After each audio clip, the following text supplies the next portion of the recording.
What I'm going to talk to you about today is successful podcasts. And I will, be very upfront with you that podcasts are something very new to AOE.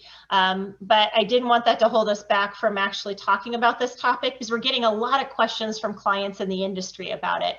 So I wanted to share what we have learned in terms of actually starting our first podcast channel. So if you don't know me, my name is Kimberly Kaler, president of AOE. We're a fully owned subsidiary of ACI. We're the for-profit consulting end. We do everything from marketing consulting to association management, and work with a wide variety of clients throughout the concrete industry. So I'm going to start off first with what is a podcast. And I'd like to share that as we were preparing this, it occurred to me as I was reviewing it this morning that so much of what I'm about to say also actually relates to webinars. So, think about that as I'm talking today. If you are considering hosting more webinars, or maybe starting some sort of webinar program, a lot of what goes into planning for a podcast would apply to that as well. So a podcast obviously is a digital audio file made available on the internet. 51% of the US population has listened to a podcast, and there's a lot out there to choose from. So, one of the things to do is to make sure that you're planning correctly, because 85% of new podcast products end up actually failing. And I will admit that I went into podcasts kicking and screaming. I have a team member that since last fall is like, we need to start doing podcasts. A couple of our clients, we've helped them launch their efforts. And I just was really concerned about, hey, is there really a need for this? Is this really a fix? I also wondered with the pandemic if people are listening to podcasts as much because we're not commuting as much.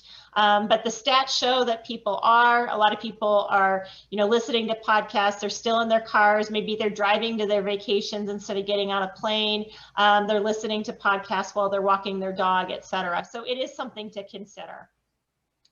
So before starting a podcast, really going back to planning, and that's what I'm going to talk about here. So again, a lot of these things will apply to whether you're planning a webinar or an e-blast campaign, is to really take the steps instead of just saying, hey, let's start a podcast channel, but why are we doing it?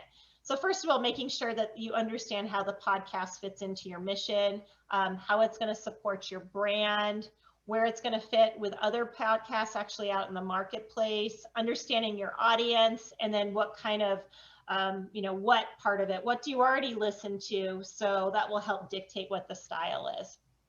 So finding the purpose or mission, it should fit your organizational goals. The last thing you would want is a podcast that is very different from your brand or your culture. You would want it to support your brand and your culture. So if you're a very technical organization, maybe that helps guide in terms of what the podcast content would be. And then making sure, obviously, that it's delivering value to your clients. So then as we move forward, the positioning part, who's going to listen to it? Why will they listen? And we've worked with our clients on some of these things. Some of the planning processes for podcasts for one of the clients that we worked with, we went down this path of helping them plan a podcast. And when we realized and talked through their goals, we realized who their audience really was their employees. It wasn't their clients or their customer base or potential customers. So that's good to know, because that obviously guides the content that they put together. And I'm not suggesting that that should be your audience, but think it through in terms of what is your specific niche offering. It's called narrow casting. There's a lot out there. So making sure that what you are bringing to the marketplace is a good fit. And then knowing the questions that you want to ask, what would be interesting, maybe creating an editorial calendar, which is also a good suggestion for if you're planning webinars or even your own e-blast campaigns, having a theme related to it. And then you can hype up those themes and talk about them as you start to plan and advertise your content. And then determining the style. This is probably where a lot of podcasts end up failing, is they don't take the time to actually think through what the style is going to be.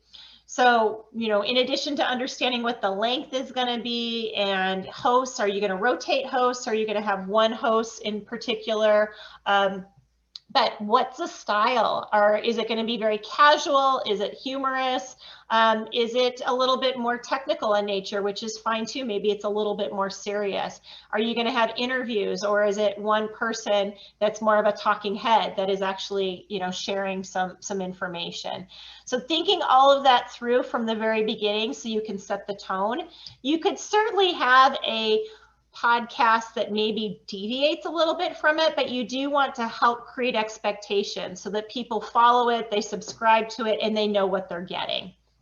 And the comment here about seasons, most podcasts operate just like a TV channel would, or a TV show, a modern day TV show, where maybe they have 12 episodes. Every Tuesday night on NBC is this particular show, and then they take a break for a little bit. So you can advertise the season. Here's the content we're going to cover, and then you take a break. The planning process. Again, this would go to not just a webinar or e-blast, but obviously to podcasts as well. But the research and the scripting part, not just winging it. Unless you're really good, unless you're some sort of famous icon celebrity where it's enough to just bring guests on or just talk off the cuff, you want to make sure that you've done your research. If you're inviting guests, you've done the research on them. Outlining some questions. I actually have not done any podcasts myself yet, but I do a lot of webinars, more like fireside chats, where I invite someone to come in and have a conversation about something. And I always prepare between 5 and 7 questions, and I send it to the speaker beforehand so that they know what is coming. We usually end up deviating. We take a right turn or a left turn based on the conversation, and that's totally okay. But making sure that that speaker that you're inviting, that guest, has a good idea of at least the questions you're probably going to throw out their way. Note here about creating an outline, not a script. That is a lesson learned. I know in some of the early webinars I did, I really tried to script things out. And if you think about, even if you make a presentation, chances are you're working from notes. So you can be more spontaneous if you know the content and you're working from an outline than if you're actually completely scripted out. And then recruiting guests. This can be a fun thing to do in terms of inviting people to be on your show, people that you want to meet. We have such a wonderful network here within ACI of people that you could invite to talk about different topics, different technologies, different processes and improvements. So really leverage your network. Again, a nice plug here for ACI of how ACI could help with this. And then reaching out to people, in most cases, they're not going to necessarily reach out to you until you build up a following like Oprah, where they're knocking on your door. You're going to need to actually line up who those speakers are. Preparing the guests, in addition to the questions, have a conversation with your guests to make sure they understand what your intent is, what your goal is. So everybody feels comfortable, not only with the questions, but the topic at hand in terms of, my goal of this session is to showcase this, or to share information about the design build method or sustainability. And make sure you're all in agreement, not just with the questions, but what the goal and intent is. And then ask them to promote it as well. They are a good source of promotion for you. And then the outline, I've mentioned already the 6 to 8 questions. That typically fills about 30 minutes of space. And I do find that's true with regard to the fireside chats I've done in a webinar type of format or a video recording. It does equate to about 30 minutes. I also suggest you have a couple of questions ready to go if you want that audience participation. Have a couple of canned questions in the hopper that somebody could read to you, so it looks like the audience is engaged as well. And then again, being flexible and willing to deviate from your outline if it does go in another direction. So equipment, and this is where I get over my head pretty quickly. I have a great group of team experts that help with this type of content. So I'll share the information, but if you have any deep questions on equipment and technology, I'm going to bring in other resources and follow up with you. But having a good microphone, headphones are pretty inexpensive these days as well. Avoiding wireless. And a tip I've got, with regard to wireless, even for doing webinars like this today, and it's actually our IT department gave it to me, is when you're about to make a webinar presentation, and this would apply also to podcasts, we tend to have our phones, our watches, maybe Alexa, all these other Wi-Fi enabled contraptions sitting right around us. Turn the Wi-Fi off on all those devices, because they could be sucking up that Wi-Fi bandwidth and confusing things.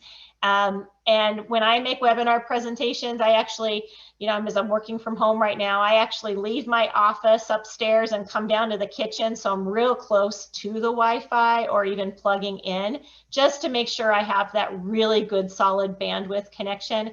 And then I turn off the Wi-Fi on my devices. And it seemed to has really helped, and it gives me a little more confidence going into things that I'm not going to lose my connection.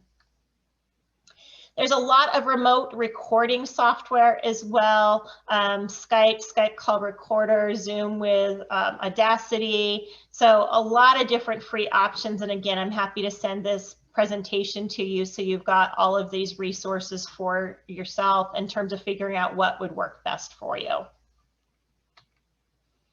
And then a recording room. So the room when you record in should be small and quiet. If you think back to, recording videos or TV stations or live broadcasts, a lot of times they'll actually have a room with a green screen. Same type of concept if you think of a radio station when they're broadcasting. The second bullet was something that was new to me, which it makes sense when you think about it, avoiding hard surfaces. So, working in your kitchen and you've got the granite countertops and you've got all sorts of hard surfaces all over the place. You want that soft surface in terms of sound being able to travel a little bit better. And then soundproofing your room with foam, blankets, etc. would be good. And then keeping your body still so that microphone isn't picking up any of that motion and that noise, and being careful even about the clothes that you wear on the time that you're recording. Do your clothes ruffle a little bit? Do they make any noise at all that the recording would pick up?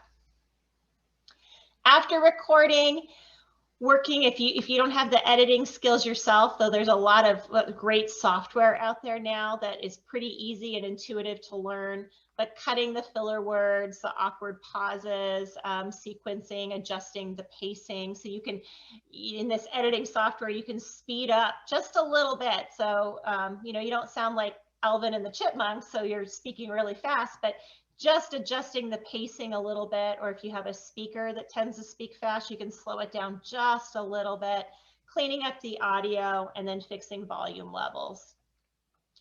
Other part of putting it all together is maybe some intro and outro music for branding.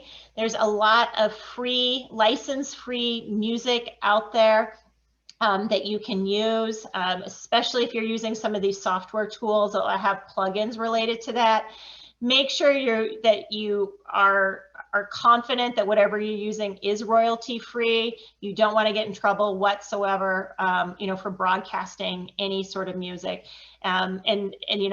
That applies, and a lot of people learned that lesson this last year. Some of you may know I'm a yoga teacher on the side, and a lot of yoga teachers were teaching Zoom classes, but playing their own music, and got in trouble because it was actually considered broadcasting since it was on Zoom. So keep in mind just the licensing, the royalties related to having, and there's a lot of free options out there or inexpensive options. And in terms of the intro and outro music, you may want to pick one thing so that it's consistent, and people begin to know, oh, this podcast is starting for XYZ organization. And then exporting the audio files. MP3 is compressed. A WAV is an uncompressed file. So again, tips in terms of pulling that all together. And then the hosting and the analytics part, find a place to host your first episode. We've actually chosen Spotify to be our home. Spotify has some plug and play already analytics for us, so we'll be able to look and see how things are moving. Other distribution channels you can see listed here. There are a lot of other ones, but I'd suggest you would stick with one of these, only because that's where your target audience probably is playing, and you want to use a channel that they're already familiar with and they're already using. And then branding, making sure your icon is distinguishable. So the way you promote your podcast is going to be no different than how you promote your social icons and channels. It's that little logo, which you'll see in a minute, or imagery that actually showcases what your podcast is. Naming, it should be descriptive, not mysterious, and then creating a catchy title. So when you set up your podcast, it's going to ask for a description of what the podcast is about. And that helps when people are searching based on different topics and how they find you.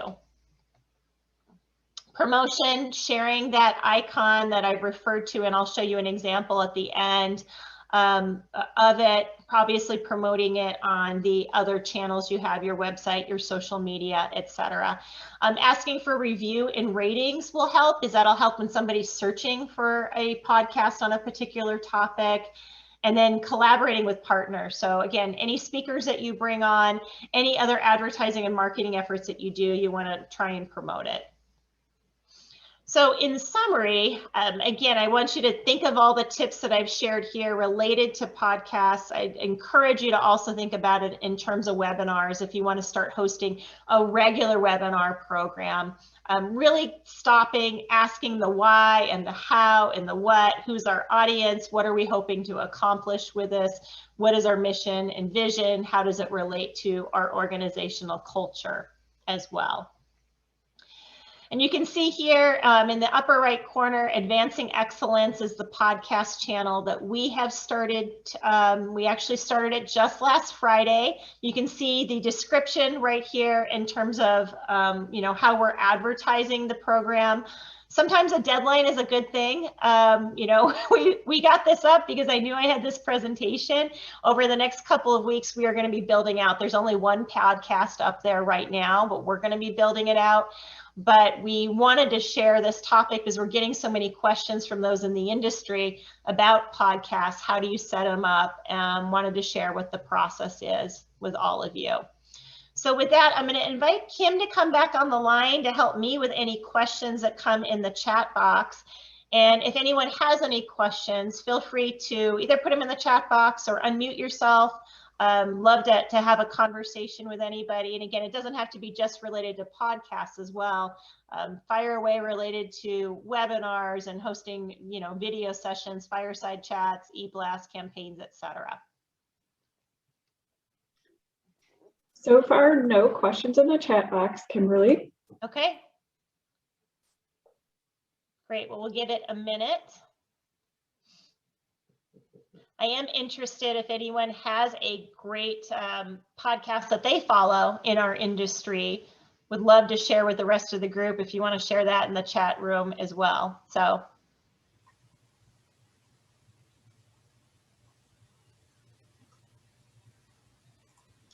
So from Ed, he's asking, what is a bold question? A bold question. That's a great one. That's a bold question, Ed. You're trying to stump me, I think. So a bold question would be a question that isn't a yes or no answer, but gets you thinking and will prompt a good conversation. And one thing that I was remiss in saying, and this question reminds me of it, I view podcasts very similarly to how I view blogs. I think podcasts and fireside chats are a longer version of what a typical blog is. And blogs don't have to answer all the questions. And many times you don't have to have all the answers for them. And I know a lot of people get really nervous about adding a blog to their website or hosting a blog, but they're wonderful, wonderful tools because you can ask the bold question. What does sustainability look like for our industry? How does the concrete industry tackle the carbon footprint? And you can offer ideas, you can share different viewpoints and don't have to have all the answers. So that is a great thing about a podcast, the use of bold questions.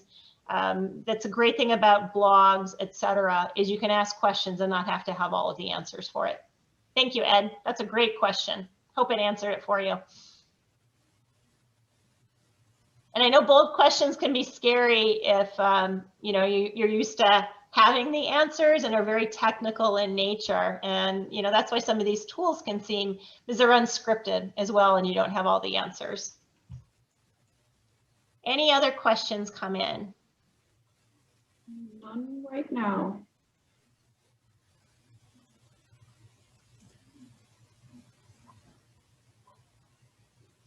Here comes one. The structural engineering podcast is really good. I saw it on one of your slides. They bring in guests to answer questions about a wide range of topics in structural engineering, and that's from Dolce Maria. Wonderful, Dolce. Thank you for sharing that. I actually grabbed that because I have heard that that's a really great and well-respected one. So fantastic. And some of the things you mentioned in your note of why you liked it, they bring in a lot of different speakers, cover a lot of different topics, which is great. Going off of that same comment I said, I guess one of my questions as like a young engineer, you feel like you have to know a lot before you start something. What would be your advice for that? I appreciate where you're coming from, and I think that a blog or a podcast is a perfect place to ask the questions, especially as a young professional, as a young engineer. The questions you're having in your career as you're growing. How do I advance? How do I learn more about this? How does collaboration work? You can explore those if you're comfortable, and obviously your employer is comfortable with it, but exploring your growth, I think, in that setting is a really wonderful thing, and things that so many of your peers can relate to. So this is a great format for it. Again, if you're comfortable, and as long as your employer is comfortable for it. And that's what podcasts, what blogs, even fireside chats allow us to do, is to bring more of that human level to things, that human connection that we're craving. So it isn't just one-way sharing of information. Great question. And I hope you do it. You'll have to share with us if you do. Any other questions from the group? Question again from Ed. Water Environment Federation has Words on Water podcast. Fantastic. Thank you, Ed. Thank you for the suggestion. That's great.